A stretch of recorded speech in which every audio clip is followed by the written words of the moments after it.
YouTube and welcome back to my channel. Today I'm coming at you with a YouTube Q&A. And what I mean by that is a couple videos ago I asked you guys for questions on YouTube only. So this is coming from you guys, not from Instagram or any other social media platform. And I've got my coffee. I've got Miley here with me. I am dressed to go to the gym. Nick and I are going to leave for the gym soon, and we're drinking our coffee as pre-workout. Mine's iced coffee, and it's very special. I put a special scoop of something in it. It's a scoop of Onnit Power Active, and it is chocolatey and delicious. It's the perfect thing to add to your coffee if you're not as much of a fan of coffee flavor. It really sweetens it in a good way. Makes it a little more chocolatey. Anyways, I'm sipping on that. I'll include links about that down below. That's kind of a tangent. But I felt like this was a good time to film a Q&A for you guys while I'm sipping on my coffee. Miley's licking my hand. Miley. I don't think you guys can see her. She might be out of frame. But she's here with me, and let's jump right in. Do you still work for First Light, and are you coming back to Idaho? What kind of work does Nick do? No, I don't work for First Light anymore. I've worked for them for the past 2 years, and as of December 2017, I finished my last day at First Light, and I'm officially out on my own. And it's bittersweet. I love the people of First Light, and I had such a wonderful experience there. But this is like a big announcement, actually. And this just happened over the past couple of days, so I'm still, I guess, getting used to the fact that I'm now self-employed. But Nick and I, Nick's off camera, you can't see him right now, but we are working together to create content, working with brands, with social media. There's a lot of stuff that is going to be coming up. You're going to see my channel blow up with content. Like, we have so many video ideas and trips planned for this year, and we are going to be building a blog, which will be hopefully releasing soon, and with that will come some merch for you guys and just a lot of really cool projects. But essentially, we are now self-employed, and YouTube will be a big part of what we do. So that's exciting because I get to share more with you guys, and it's all still kind of sinking in. So I'll probably do a video announcing the launch of the blog when we're closer to that date, and I will give you guys more details in exactly what we are doing, but it's very exciting. And to answer the other part of your question, are we coming back to Idaho? Yes. Does the direction of YouTube bother you when it comes to demonetization of hunting videos? That is a good question. Yes and no. And the reason is because I didn't grow up in a hunting family, and I didn't start hunting until I was in my early 20s. So for me, my views on hunting were probably a lot like, I would say, the majority of folks, where people are kind of in that middle area on the fence. They don't hate hunting, but they don't necessarily like hunting. It's just kind of this unknown world. And for me, looking at pictures of someone sitting behind a dead deer, like smiling for the camera, I did not understand. I thought that was so weird, and I wasn't about it. And to me, that would be something that I would view as inappropriate. So I understand why YouTube and other social media platforms are trying to demonetize videos that show graphic content like that, for example. But as someone who is now an avid hunter and who understands the process and understands why people take photos like that, including myself, I've taken photos like that as well. It's it's different. I look at that content different, and I have a different perspective and view on it. So I guess what I'm trying to say is it doesn't bother me because I understand why they're doing it, but I think it makes me realize that there is a need to bridge the gap between what a ethical, educated hunter is and what the general public views hunters as. I hope that makes sense. And feel free to leave your opinions on that in the comments below, because I know that this is a very hot topic right now, and it's something that I'm experiencing and other folks within the industry are experiencing. So I would love to continue that discussion down below. I might even make a separate video about that because it is such a big topic right now.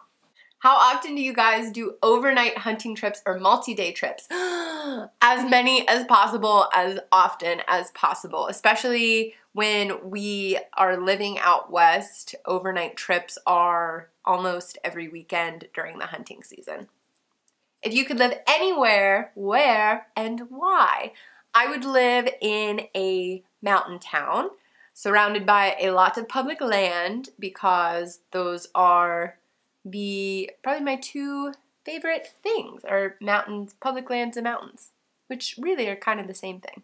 What is your all-time favorite meal to eat and or prepare? Easy. Antelope backstrap or elk. Elk backstrap is great too, with my secret sauce. And if you've been watching me on YouTube for any amount of time, you've probably seen me make this sauce, which is just horseradish, sour cream, and A1. And then I'd probably roast some broccoli and sweet potatoes. And that is I love that meal. What's the longest you've been up in a tree stand, and if a long time, why? So I am very fidgety. I don't usually sit for a long time in a tree stand. I get a little bit bored and cold, the typical stuff. But I've probably sat, the longest has probably been 5 hours, which is probably a joke to some people who sit for the entire day, you know, like before sunup until last shooting light. But yeah, 5 hours is pushing it. Normally that 3-hour mark is my sweet mark, and I'm ready to go after that. Do you use trail cameras before hunting season? And if yes, how many? Yes, I do. I probably set out 4 to 5 in different areas. So I don't have 4 in one area. I'm really using these trail cameras just for fun, just to see what's out there, for my own entertainment, for nothing else. So I just like to sprinkle them around and see what's moving through the woods. My question is, what movements or exercises do you feel help you the most when hunting? And then you go on to talk about leg movements for hiking or shoulder exercises to help draw your bow.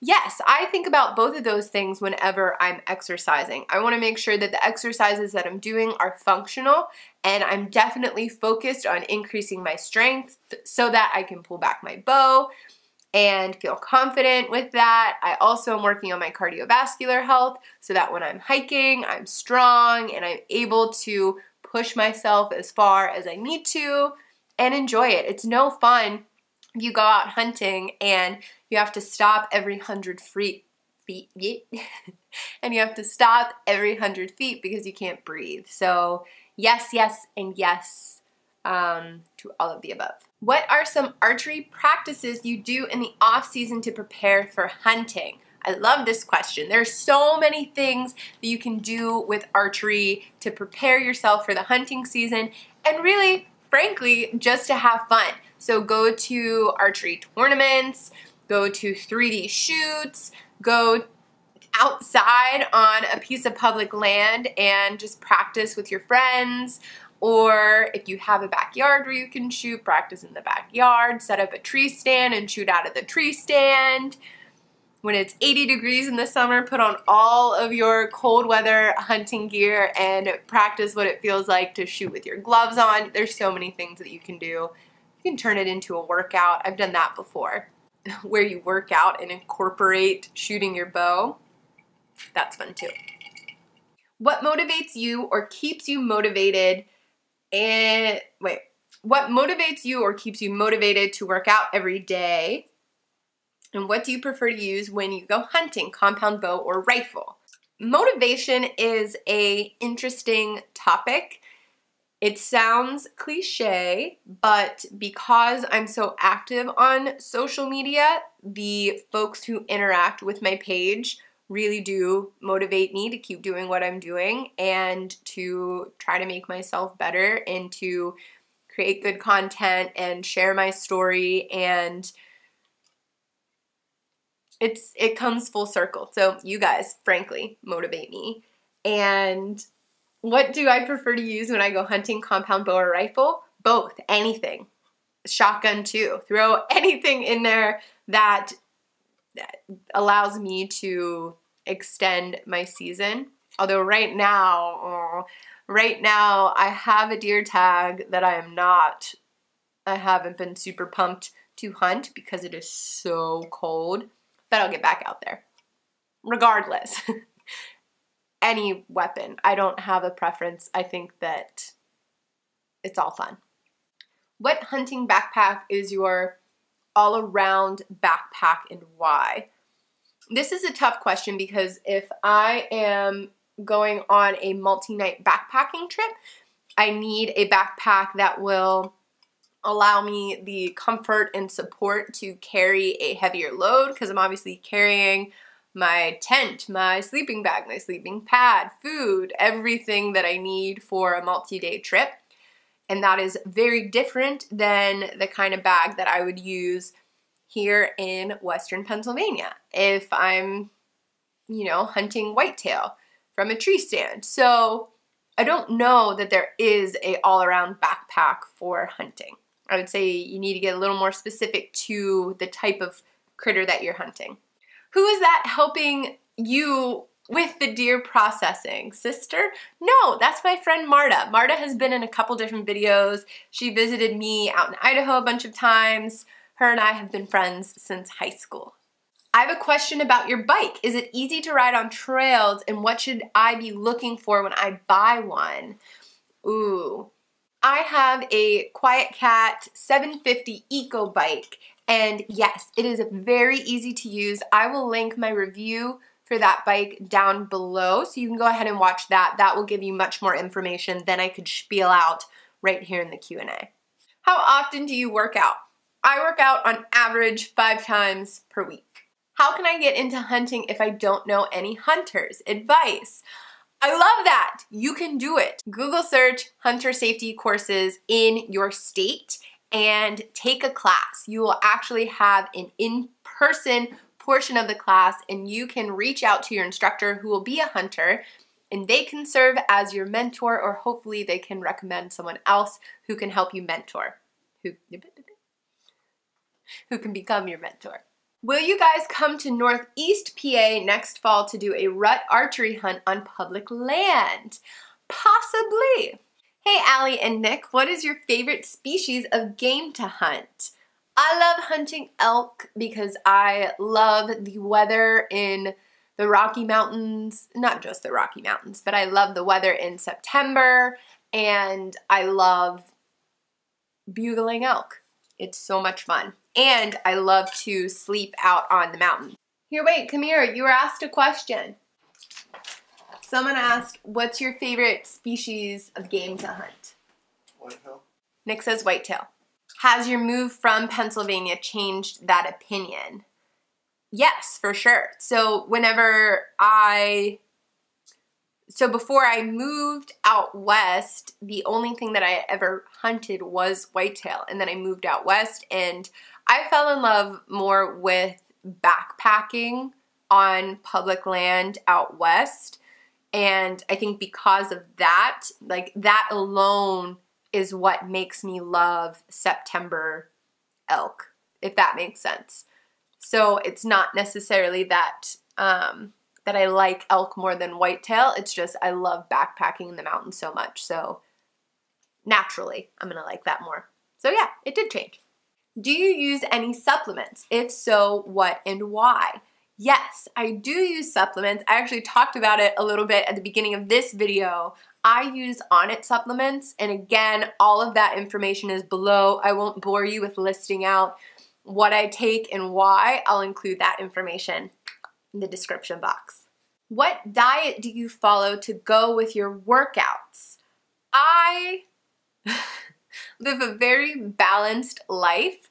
I don't go too far in any direction. I try to eat intuitively. I will talk more about that in a future fitness related video. But basically, in a nutshell, the way that I would summarize my diet is I eat my vegetables and drink my beer too. Balance. Okay, folks, that is it. Thank you all so much for your questions. I love doing Q&As because I feel like I get to sit down and actually talk to you guys and update you on what's going on in my life. I will be in Florida in, oh my gosh, in like a week with Nick, and it is going, oh no, actually not in a week. I will be at ATA and then I'll be in Florida for the next couple months fishing. I am going to, I was about to say master saltwater fishing, but I probably won't master it, but I will try. I will be doing a lot of fishing content in the upcoming future, so keep your eyes peeled for that.